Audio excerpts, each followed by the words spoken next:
Today we are reading Equality's Call, the story of voting rights in America. After the video, stay tuned for reading questions and activity ideas and visit laurenmartinbooks.com for more free learning resources.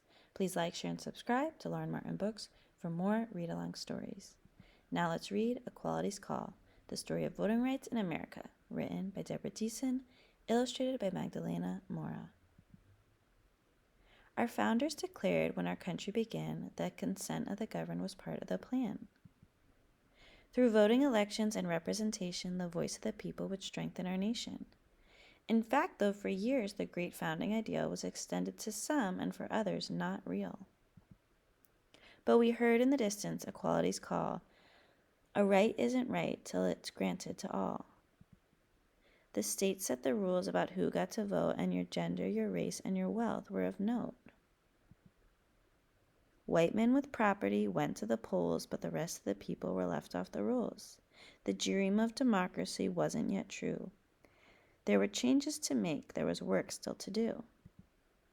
But we heard, growing clearer, equality's call. A right isn't right till it's granted to all. The rules about wealth were the first thing to go. As more were enfranchised, their voices could grow.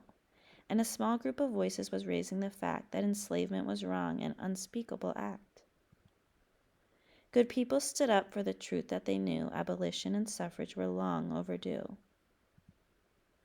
We heard ever louder equality's call. A right isn't right till it's granted to all. There was war in our nation and slavery ended. Amendments were added, the franchise extended.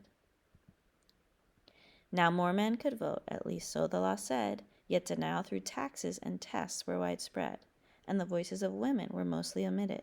In only some states was their voting permitted.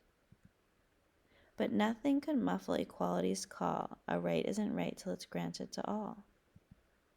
Suffragists didn't give up on the fight, and the 19th Amendment gave women the right. But voters of color still met with oppression. Their voting was hindered by brutal suppression. So we passed legislation to make voting fair, to extend and protect voters' rights everywhere.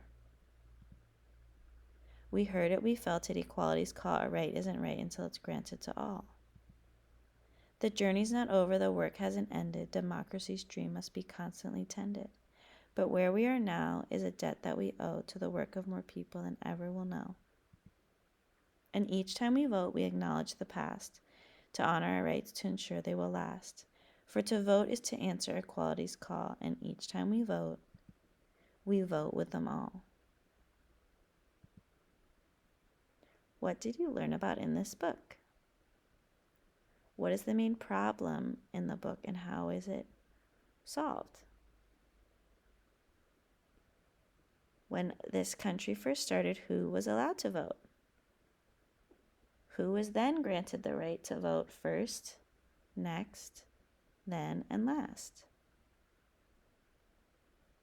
What can you learn from reading this story, and how can you apply it to your own life? What are some rights that are not applied to all that we can continue to work to make a right for everyone? Write or draw about voter rights history throughout America, when men, women, and people of color got rights over time. Look up the people in this book to learn more about the key players and historical figures who helped get voter rights for all. Please like, share, and subscribe to Lauren Martin Books for more read-along stories. Visit laurenmartinbooks.com for more books and free learning resources. Thank you for reading me, and take time now to write or draw about voter rights and what you plan to vote for and how you can make the world a better place.